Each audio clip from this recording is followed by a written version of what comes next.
50 ரூபாயா வந்தாங்க அப்பாலாம் வந்தாங்க ராத்திரி வந்தா சில்லறை எடுத்துட்டு போவாட்டி ஓடிட்டு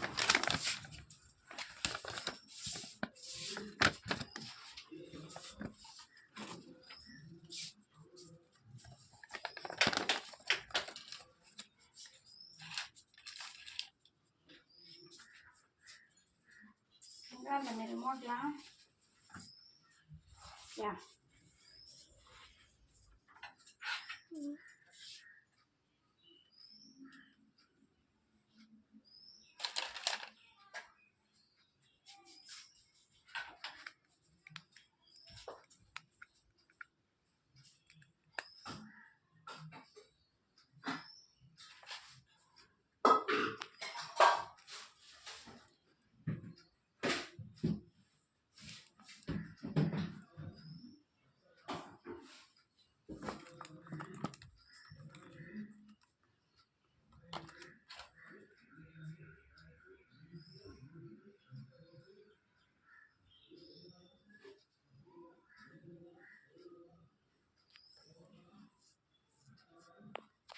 ஏற்படாத துறைகள் அரசுக்கு வழங்கப்பட வேண்டும் என்றும் மாண்புமிகு முதலமைச்சர் அவர்களின் தீர்மானம் பேரவையின் முடிவுக்கு விடப்படுகிறது.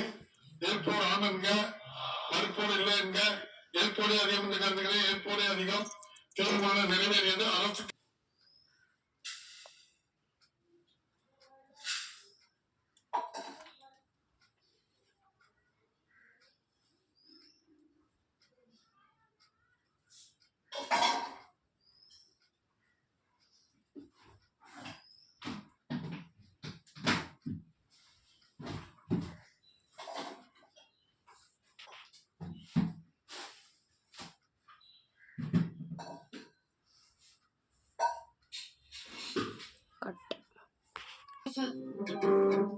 நான் செகண்ட் வைஃப்.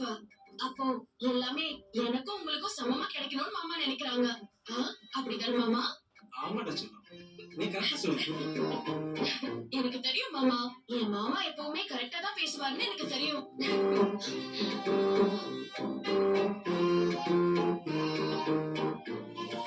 நீங்க என்னங்க நினைச்சுக்கிட்டு இருக்கீங்க ரெண்டு பேரும்?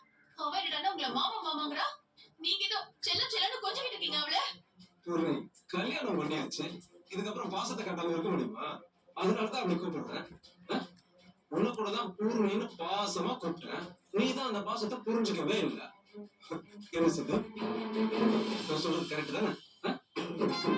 ஆமா மாமா, நீங்க எப்பவுமே அக்காவை எவ்வளவு பாசமா கூப்பிட்டுருக்கீங்க. எனக்கு அது நல்லா தெரியுமே. இவ்வளவு திட்டுற அக்காவே நீங்க இவ்வளவு சந்தோஷமா பாத்துக்கும் போது என்னெல்லாம் நீங்க எவ்வளவு சந்தோஷமா பாத்துப்பீங்கன்னு எனக்கு நல்லா தெரியும் மாமா. அதனாலதான் நான் உங்களை கல்யாணம் பண்றதுக்கே சம்மதிச்சேன். ஐயோ ஐயோ கடவுளே, இதெல்லாம் நான் கேட்கணும்னு என் தலையில ஏறிருக்கேன். எங்க அவளை முதல்ல வெளியே போக சொல்லுங்க.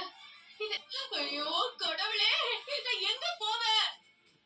நீங்க பாருங்க, என்னால இதுக்கு மேல பொறுக்க முடியாது.